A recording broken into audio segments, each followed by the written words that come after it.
Welcome back to O'Clock in the Journal. Tonight, we step into the quiet streets of London. A stranger has vanished. No noise, no witness, no trace. He was foreign, reserved, careful, and then gone. In boarding houses and narrow offices, whispers linger. Letters half-written. Doors closed too quickly. A name spoken with hesitation. Martin Hewitt does not rush. He listens. He waits. Because disappearance is rarely sudden. It is prepared, measured, designed. And somewhere in the gray of this city, truth stands very still, hoping not to be seen. I have already said in more than one place that Hewitt's personal relations with the members of the London police force were of a cordial character. In the course of his work, it has frequently been Hewitt's hap to learn of matters on which the police were glad of information, and that information was always passed on at once. And so long as no infringement of regulations or damage to public service were involved, Hewitt could always rely on a return in kind. It was with a message of a useful sort that Hewitt one day dropped into Vine Street Police Station and asked for a particular inspector, who was not in. Hewitt sat and wrote a note, and by way of making conversation said to the inspector on duty, "Anything very startling this way today?" "Nothing very startling, perhaps, as yet," the inspector replied. "But one of our chaps picked up rather an odd customer a little while ago. Lunatic of some sort, I should think. In fact, I've sent for the doctor to see him. He's a foreigner, a Frenchman, I believe. He seemed horribly weak and faint. But the oddest thing occurred when one of the men, thinking he might be hungry, brought in some bread. He went into fits of terror at the sight of it, and wouldn't be pacified till they took it away again. That was strange. Odd, wasn't it? And he was hungry, too. They brought him some more a little while after, and he didn't funk it a bit. Pitched into it, in fact, like anything, and ate it all with some cold beef. It's the way with some lunatics. Never the same 5 minutes together. He keeps crying like a baby, and saying things we can't understand. As it happens, there's nobody in just now who speaks French." "I speak French," Hewitt replied. "Shall I try him?" "Certainly, if you will. He's in the men's room below. They've been making him as comfortable as possible by the fire until the doctor comes. He's a long time. I expect he's got a case on." Hewitt found his way to the large mess room, where 3 or 4 policemen in their shirt sleeves were curiously regarding a young man of very disordered appearance who sat on a chair by the fire. He was pale and exhibited marks of bruises on his face, while over one eye was a scarcely healed cut. His figure was small and slight, his coat was torn, and he sat with a certain indefinite air of shivering suffering. He started and looked round apprehensively as Hewitt entered. Hewitt bowed smilingly, wished him good day, speaking in French, and asked him if he spoke the language. The man looked up with a dull expression, and after an effort or two, as of one who stutters, burst out with, "Je l'ai nie." "That's strange," Hewitt observed to the men. "I ask him if he speaks French, and he says he denies it, speaking in French." "He's been saying that very often, sir," one of the men answered, "as well as other things we can't make anything of." Hewitt placed his hand kindly on the man's shoulder and asked his name. The reply was for a little while an inarticulate gurgle, presently merging into a meaningless medley of words and syllables. "Que il n'a l'estar square, sacré nom, not spigot, quel chemin, 5 ouvert, manche, je l'ai nie." Je l'ai nie. He paused, stared, and then, as though realizing his helplessness, he burst into tears. "He's been a-cryin' 2 or 3 times, said the man who had spoken before. "He was a-cryin' when we found him." Several more attempts Hewitt made to communicate with the man, but though he seemed to comprehend what was meant, he replied with nothing but meaningless gibber, and finally gave up the attempt, and leaning against the side of the fireplace, buried his head in the bend of his arm. Then the doctor arrived and made his examination. While it was in progress, Hewitt took aside the policeman who had been speaking before and questioned him further.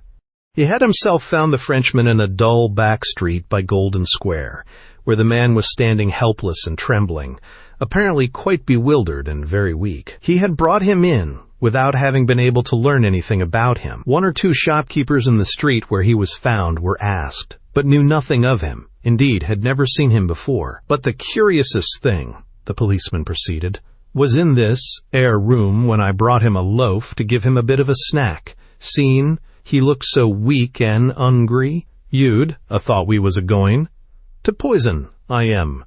He fair screamed at the very sight, the bread, and he scrouged himself up in that corner and put his hands in front of his face. I couldn't make out what was up at first. Didn't tumble to its bin, the bread he was frightened of, seeing as he looked like a man as 'ud be frightened at anything else afore that. But the nearer I came with it, the more he yelled, so I took it away and Iob left it outside, and Iob lekikidaya. Then he calmed down, and selt me, when I cut some bits off that there very loaf and brought nigh 'em in with a bit o' beef, he just went for 'em like 1 o'clock. He wasn't frightened o' no bread then, you bet. Rum thing, how the fancies takes 'em when they're a bit touched, ain't it? All one way 1 minute, all the other the next. Yes, it is. By the way, have you another uncut loaf in the place? Yes, sir. 1/2 dozen if you like. 1 will be enough. I am going over to speak to the doctor. Wait a while until he seems very quiet and fairly comfortable. Then bring a loaf in quietly and put it on the table, not far from his elbow. Don't attract his attention to what you are doing. The doctor stood looking thoughtfully down on the Frenchman, who, for his part, stared gloomily but tranquilly at the fireplace. Hewitt stepped quietly over to the doctor and, without disturbing the man by the fire, said interrogatively, "Aphasia?" The doctor tightened his lips, frowned, and nodded significantly. "Motor?" he murmured, just loudly enough for Hewitt to hear.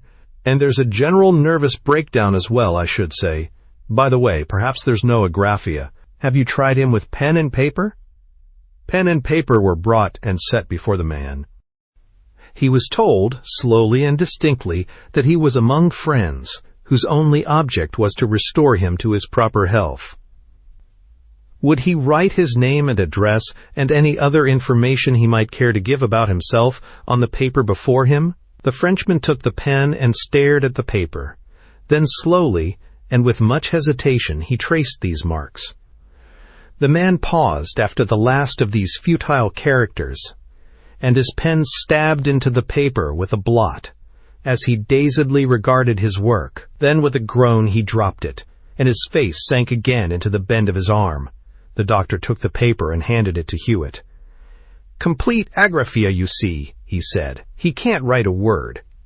He begins to write, monsieur, from sheer habit in beginning letters thus, but the word tails off into a scrawl. Then his attempts become mere scribble, with just a trace of some familiar word here and there, but quite meaningless all."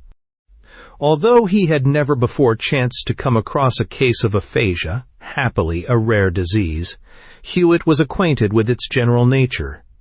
He knew that it might arise either from some physical injury to the brain, or from a breakdown consequent on some terrible nervous strain.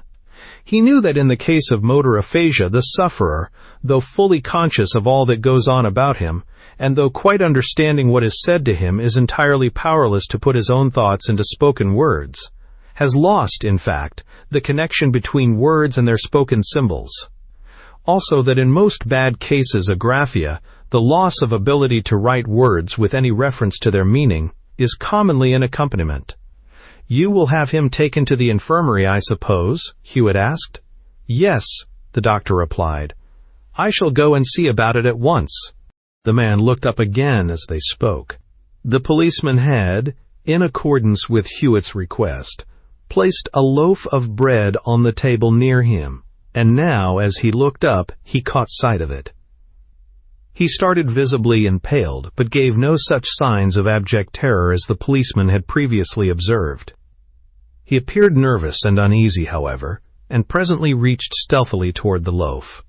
Hewitt continued to talk to the doctor, while closely watching the Frenchman's behavior from the corner of his eye. The loaf was what is called a plain cottage, of solid and regular shape. The man reached it and immediately turned it bottom up on the table. Then he sank back in his chair with a more contented expression, though his gaze was still directed toward the loaf. The policeman grinned silently at this curious maneuver. The doctor left, and Hewitt accompanied him to the door of the room.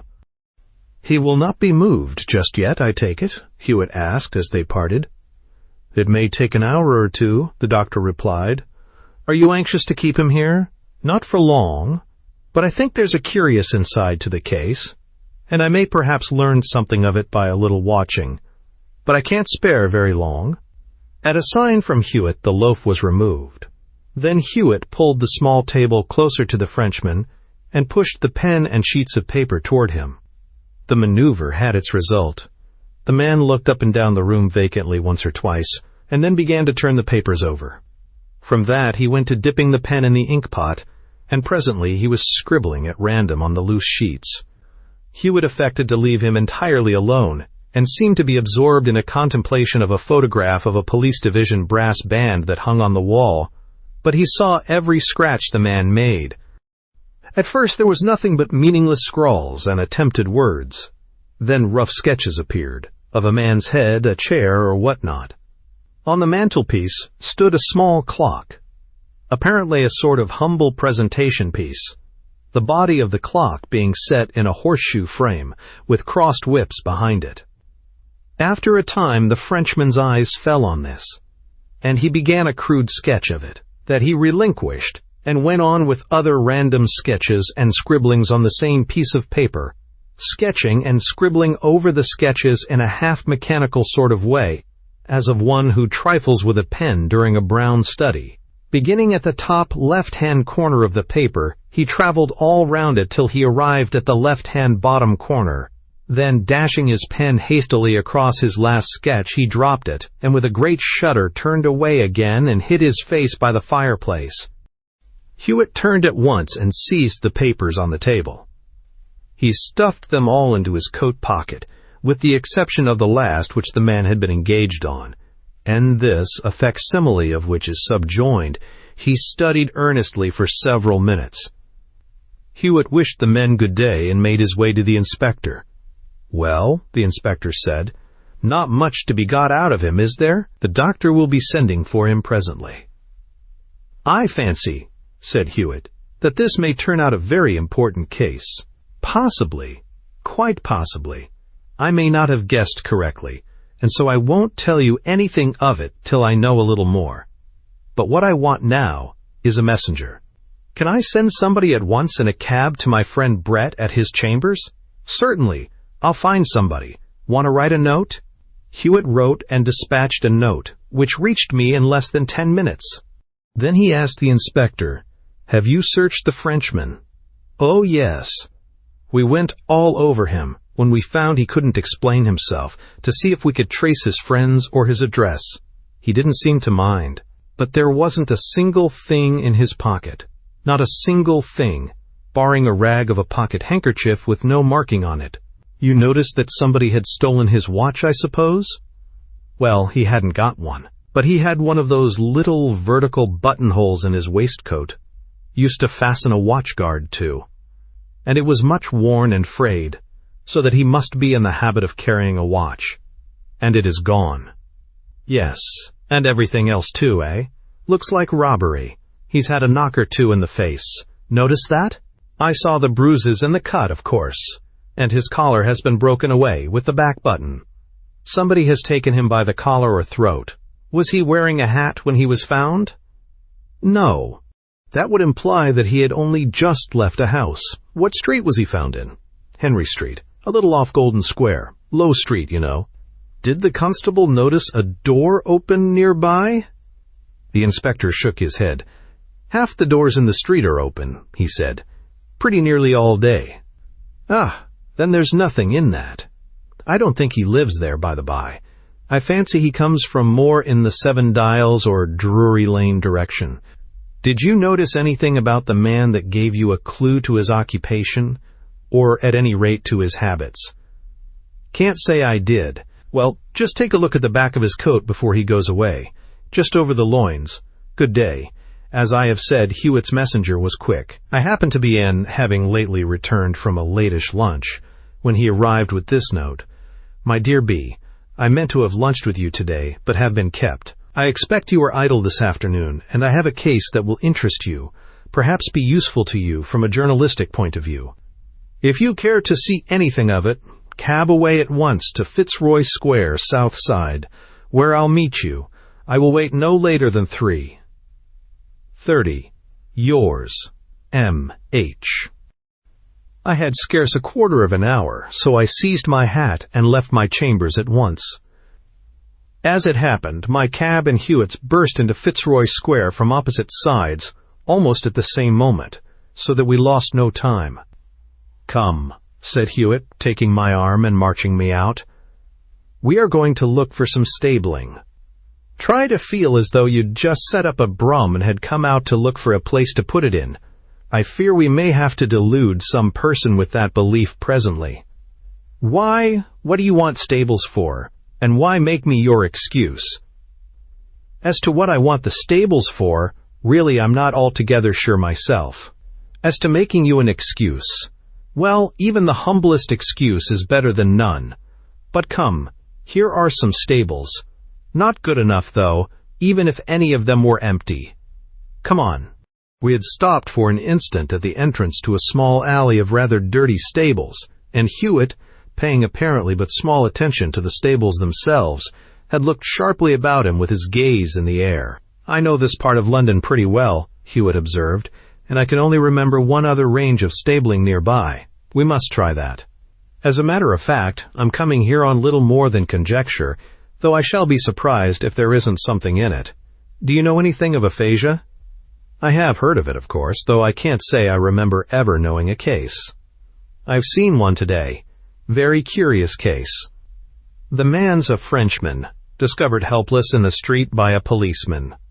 The only thing he can say that has any meaning in it at all is je le nie, and that he says mechanically, without in the least knowing what he is saying. And he can't write, but he got sketching and scrawling various things on some paper, and his scrawls, together with another thing or two, have given me an idea. We're following it up now. When we are less busy and in a quiet place, I'll show you the sketches and explain things generally. There's no time now, and I may want your help for a bit, in which case ignorance may prevent you spoiling things, you clumsy ruffian. Hello. Here we are, I think. We had stopped at the end of another stable yard, rather dirtier than the first. The stables were sound but inelegant sheds, and one or two appeared to be devoted to other purposes, having low chimneys, on one of which an old basket was rakishly set by way of cowl. Beside the entrance a worn-out old board was nailed, with the legend, "Stabling to Let," in letters formerly white on a ground formerly black. Come, said Hewitt, we'll explore. We picked our way over the greasy cobblestones and looked about us. On the left was the wall enclosing certain backyards, and on the right the stables. Two doors in the middle of these were open, and a butcher's young man, who with his shiny bullet head would have been known for a butcher's young man anywhere, was wiping over the new-washed wheel of a smart butcher's cart. Good day, Hewitt said pleasantly to the young man. I notice there's some stabling to let here. Now, where should I inquire about it? Jones, Whitfield Street, the young man answered, giving the wheel a final spin. But there's only one little place to let now, I think, and it ain't very grand. Oh, which is that? Next but one to the street there. The chap had it for wood choppin', but he chucked it. There ain't room for more'n a donkey and a barrow. Ah, that's a pity.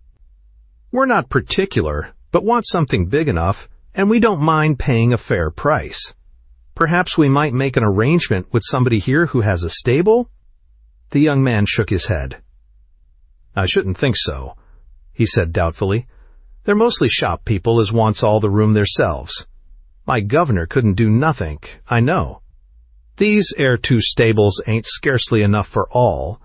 He wants as it is. Then there's Barquette the greengrocer, next door. That ain't no good. Then, next to that, there's the little place as is to let, and at the end there's Griffith's, at the butter shop. And those the other way? Well, this air first one's Curtis's Euston Road. That's a butter shop too, and E as the next after that. The last one, up at the end. I don't know quite whose that is. It ain't been long took, but I believe it's some foreign bakers. I ain't ever see anything come out of it, though. But there's a 'orse there, I know. I seen the feed took in. Hewitt turned thoughtfully away. Thanks, he said. I suppose we can't manage it then. Good day. We walked to the street as the butcher's young man wheeled in his cart and flung away his pail of water. Will you just hang about here, Brett? He asked, while I hurry round to the nearest ironmonger's. I shan't be gone long. We're going to work a little burglary. Take note if anybody comes to that stable at the farther end. He hurried away, and I waited. In a few moments, the butcher's young man shut his doors and went whistling down the street, and in a few moments more Hewitt appeared. Come, he said. There's nobody about now. We'll lose no time. I've bought a pair of pliers and a few nails. We re-entered the yard at the door of the last stable. Hewitt stooped and examined the padlock. Taking a nail in his pliers, he bent it carefully against the brick wall. Then, using the nail as a key, still held by the pliers, and working the padlock gently in his left hand, in an astonishingly few seconds, he had released the hasp and taken off the padlock. I'm not altogether a bad burglar, he remarked. Not so bad, really. The padlock fastened a bar which, when removed, allowed the door to be opened.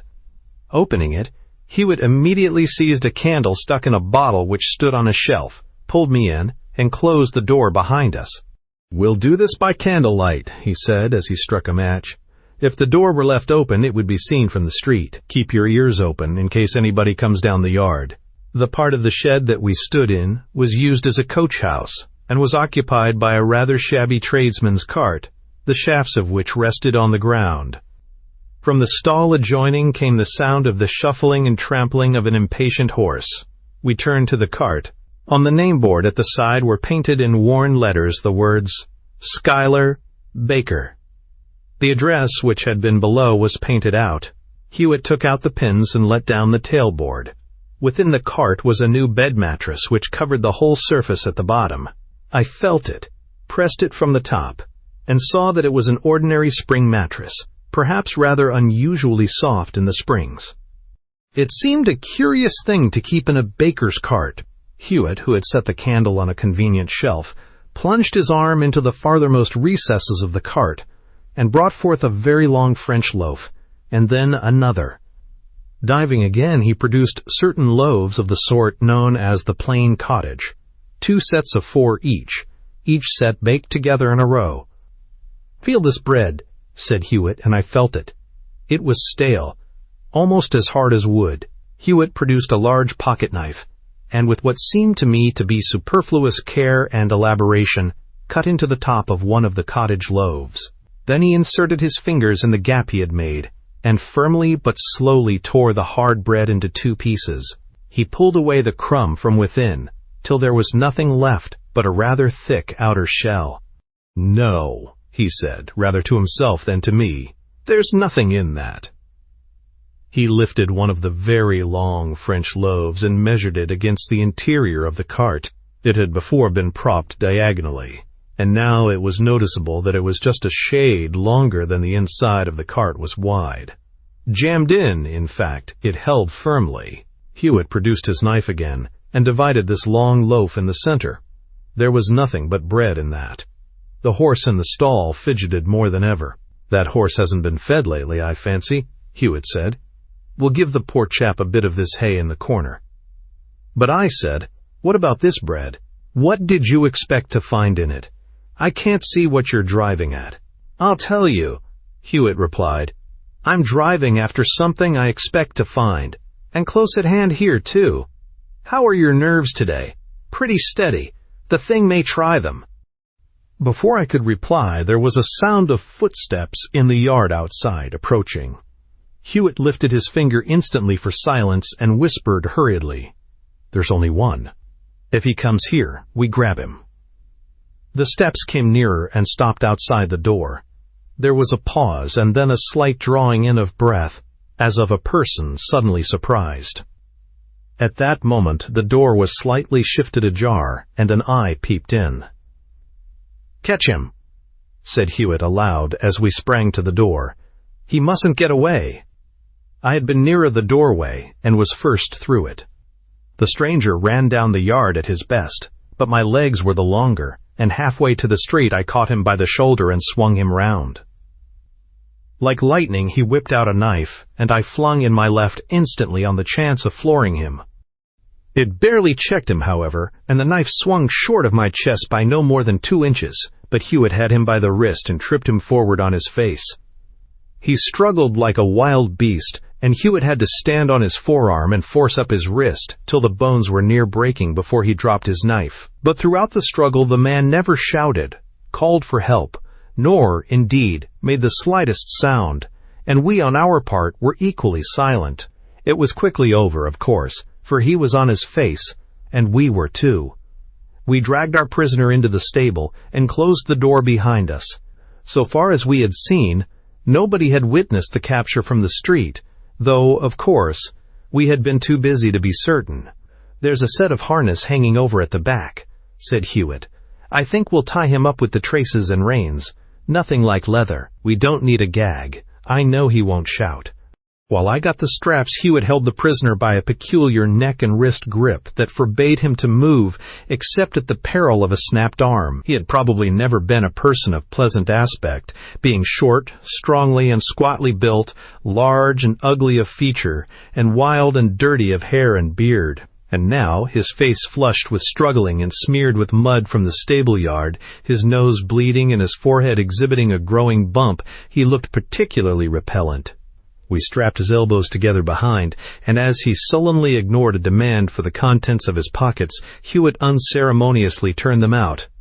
Helpless as he was, the man struggled to prevent this, though, of course, ineffectually. There were papers, tobacco, a bunch of keys, and various odds and ends. Hewitt was glancing hastily at the papers when, suddenly dropping them, he caught the prisoner by the shoulder and pulled him away from a partly consumed hay truss, which stood in a corner, and toward which he had quietly sidled.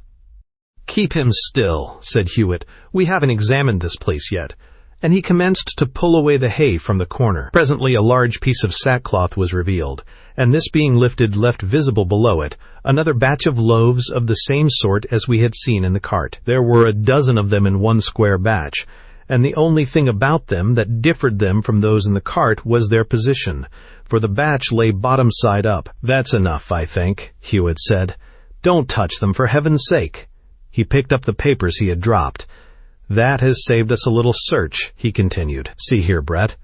I was in the act of telling you my suspicions when this little affair interrupted me. If you care to look at 1 or 2 of these letters, you'll see what I should have told you. It's anarchism and bombs, of course. I'm about as certain as I can be that there's a reversible dynamite bomb inside each of those innocent loaves, though I assure you I don't mean meddling with them now. But see here, will you go and bring in a 4-wheeler? Bring it right down the yard. There's more to do, and we mustn't attract attention." I hurried away and found the cab. The meaning of the loaves, the cart, and the spring mattress was now plain. There was an anarchist plot to carry out a number of explosions, probably simultaneously, in different parts of the city. I had, of course, heard much of the terrible reversing bombs.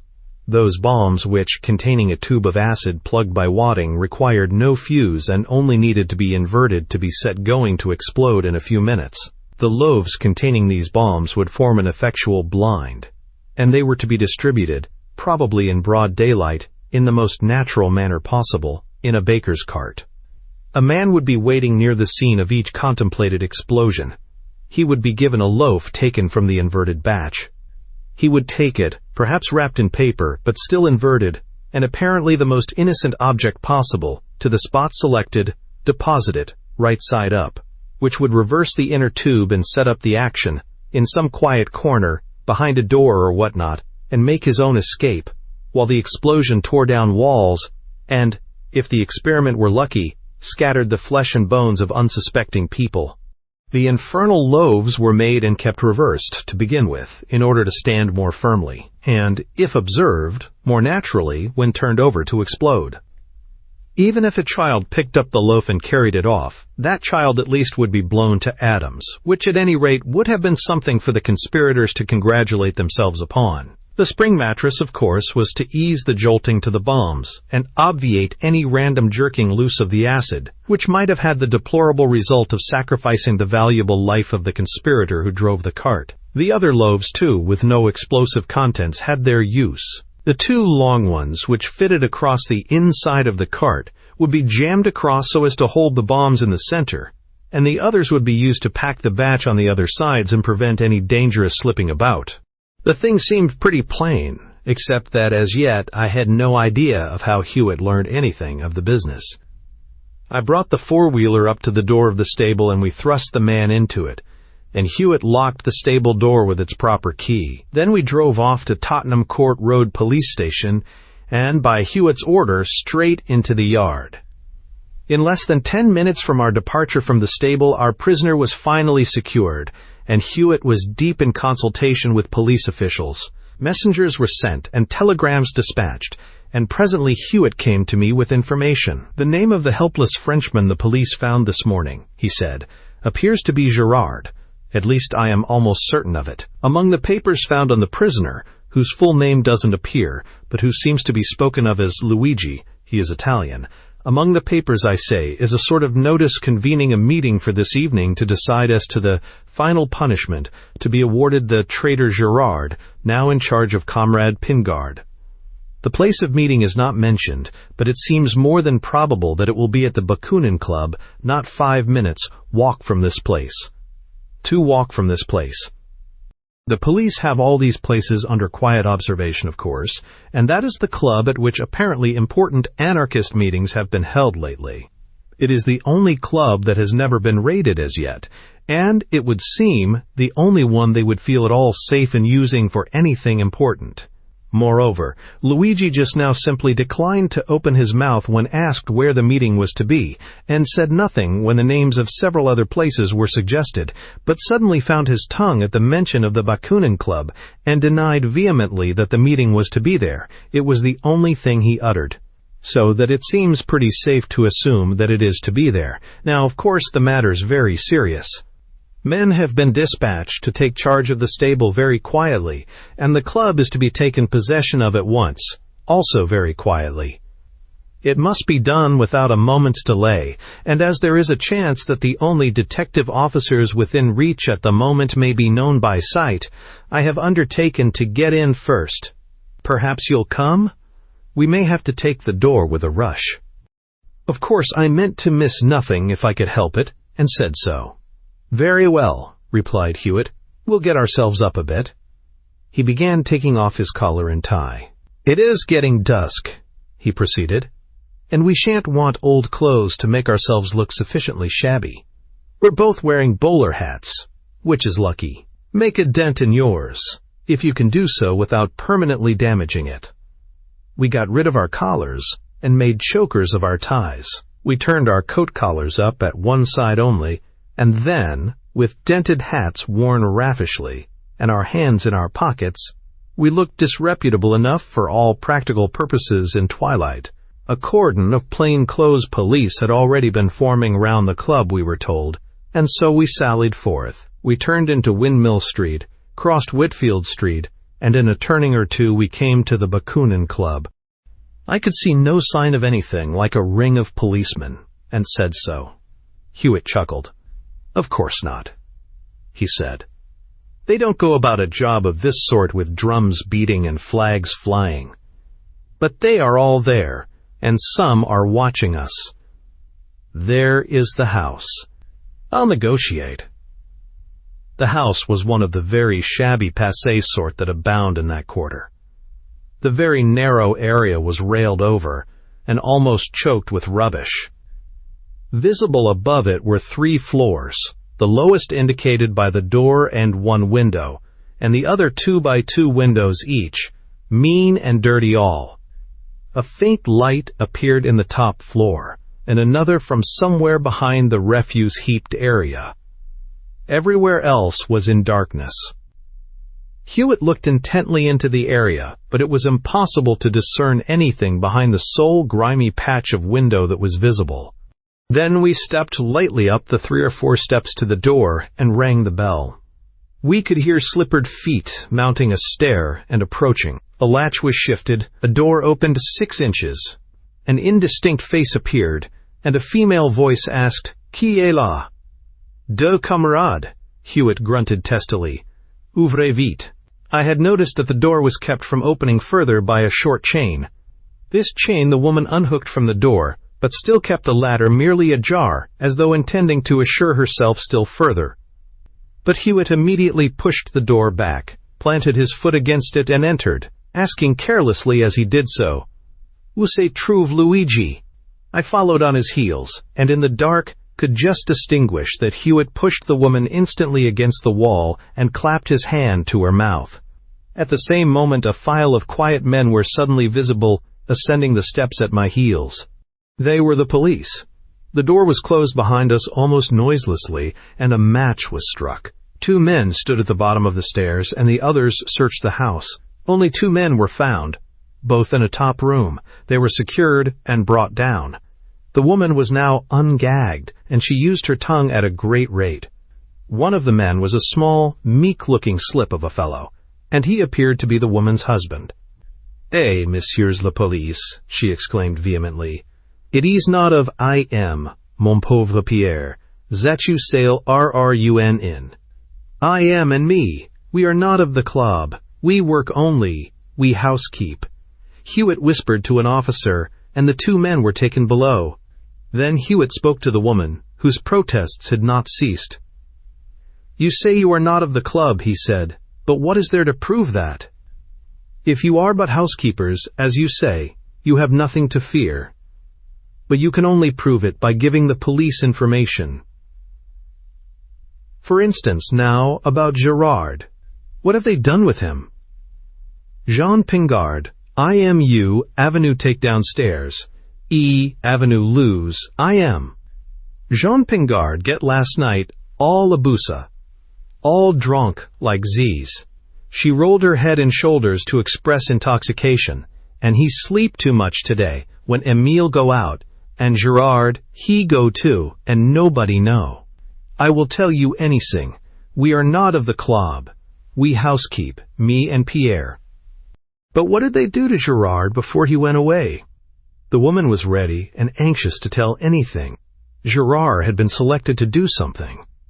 What it was exactly she did not know, but there was a horse and cart, and he was to drive it.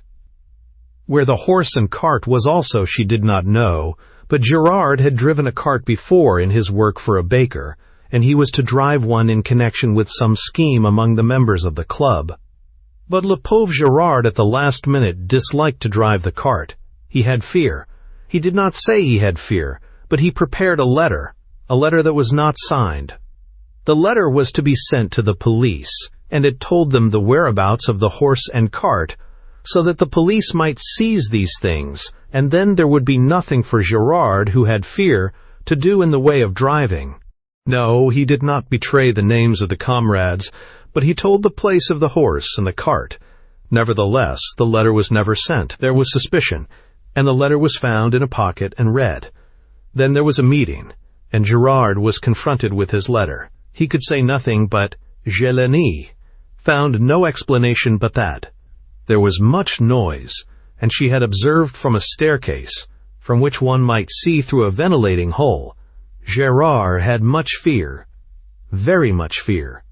His face was white, and it moved. He prayed for mercy, and they talked of killing him.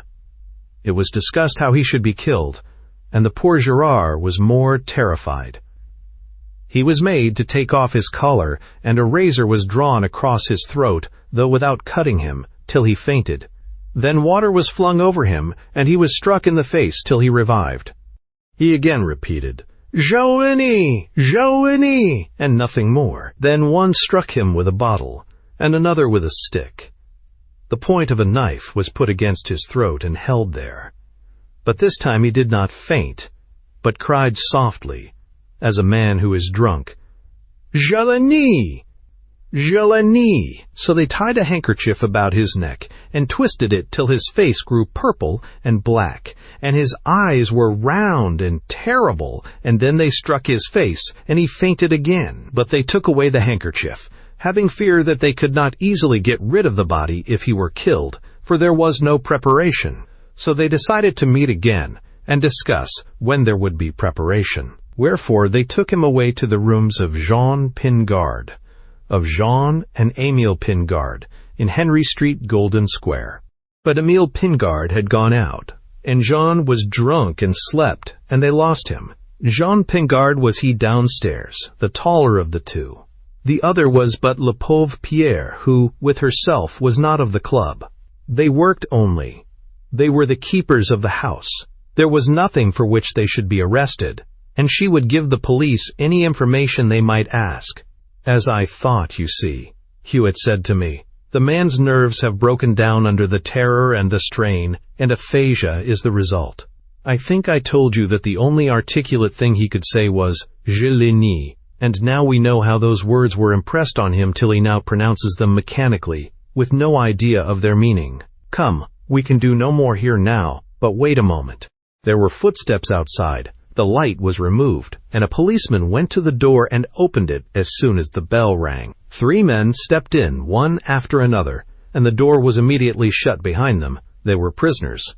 We left quietly, and although we of course expected it, it was not till the next morning that we learned absolutely that the largest arrest of anarchists ever made in this country was made at the Bakunin Club that night.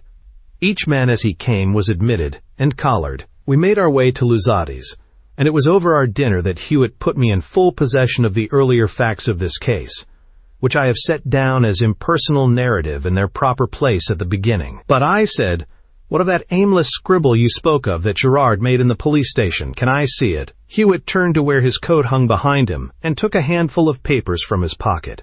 Most of these, he said, mean nothing at all.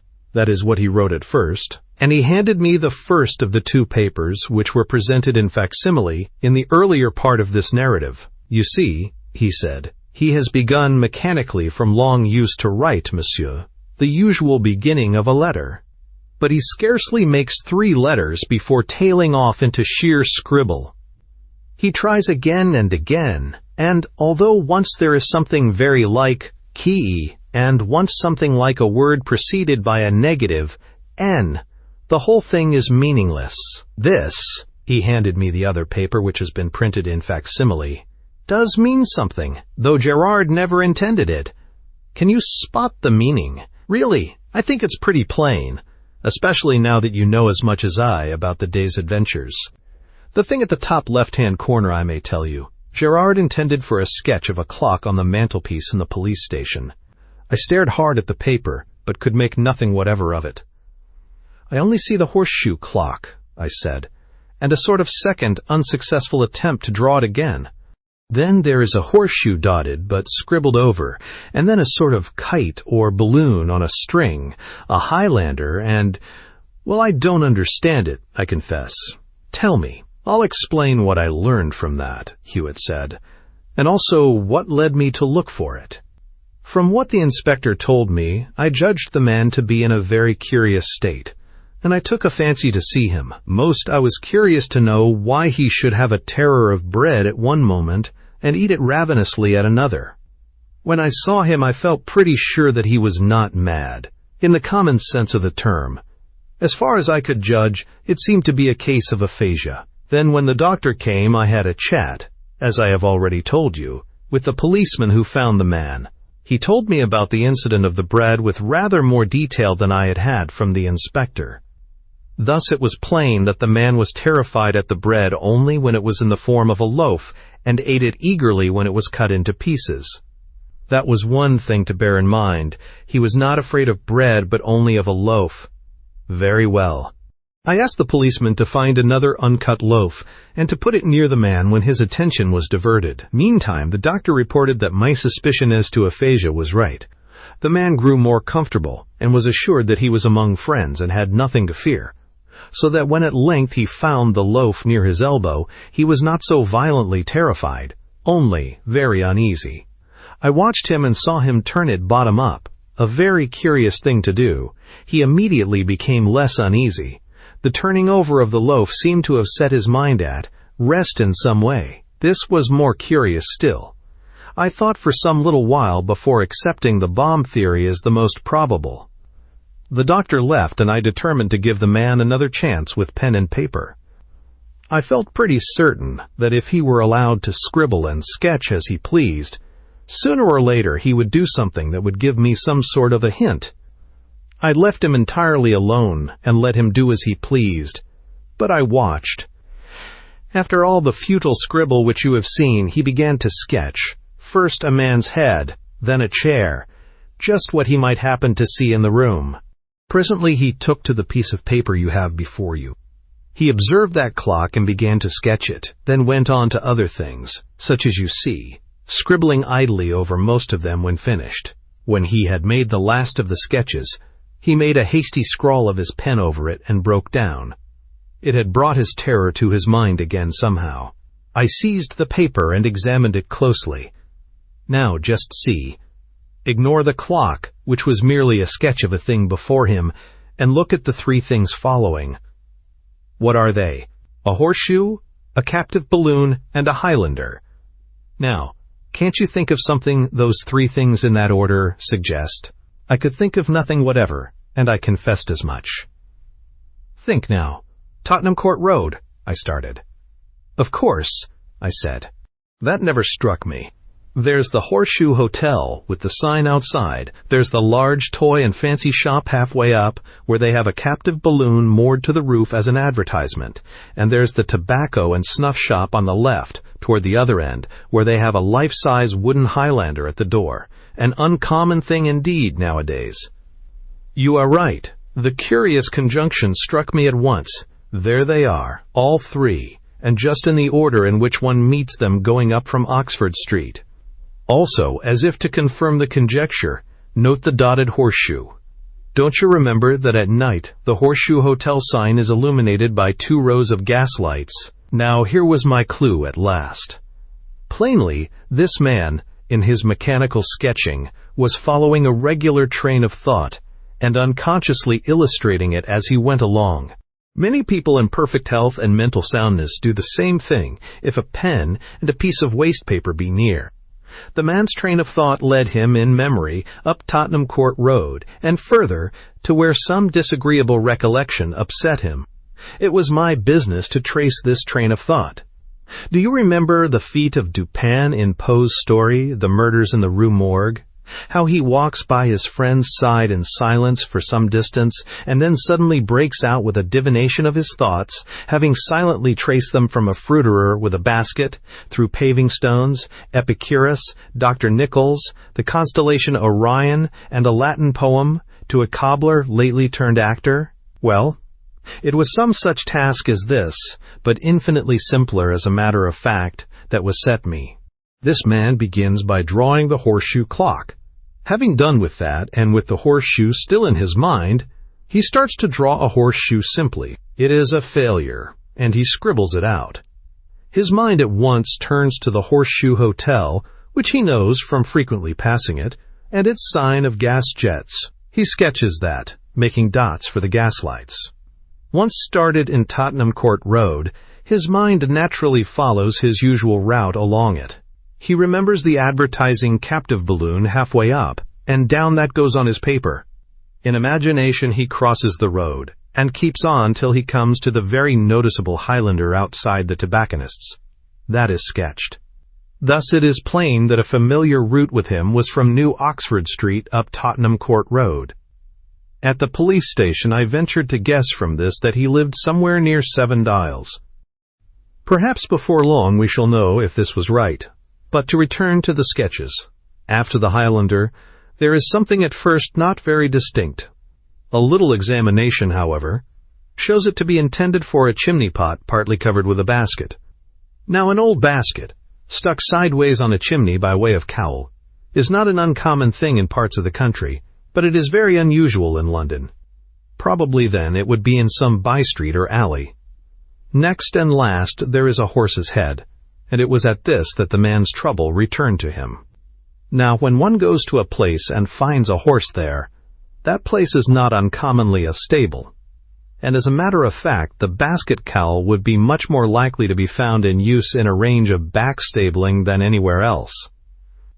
Suppose, then, that after taking the direction indicated in the sketches, the direction of Fitzroy Square, in fact, one were to find a range of stabling with a basket cowl visible about it. I know my London pretty well, as you are aware, and I could remember but 2 likely stable yards in that particular part, the 2 we looked at, in the second of which you may possibly have noticed just such a basket cowl as I have been speaking of. Well, what we did, you know, and that we found confirmation of my conjecture about the loaves you also know. It was the recollection of the horse and cart, and what they were to transport, and what the end of it all had been, that upset Gerard as he drew the horse's head. You will notice that the sketches have not been done in separate rows, left to right. They have simply followed one another all round the paper, which means preoccupation and unconsciousness on the part of the man who made them. But, I asked, supposing those loaves to contain bombs, how were the bombs put there? Baking the bread round them would have been risky, wouldn't it? Certainly. What they did was to cut the loaves, each row, down the center. Then most of the crumb was scooped out, the explosive inserted, and the sides joined up and glued. I thought you had spotted the joins, though they certainly were neat. No, I didn't examine closely. Luigi, of course, had been told off for a daily visit to feed the horse, and that is how we caught him. One supposes so. They hadn't rearranged their plans as to going on with the outrages after Gerard's defection. By the way, I noticed that he was accustomed to driving when I first saw him. There was an unmistakable mark on his coat, just at the small of the back, that drivers get who lean against a rail in a cart.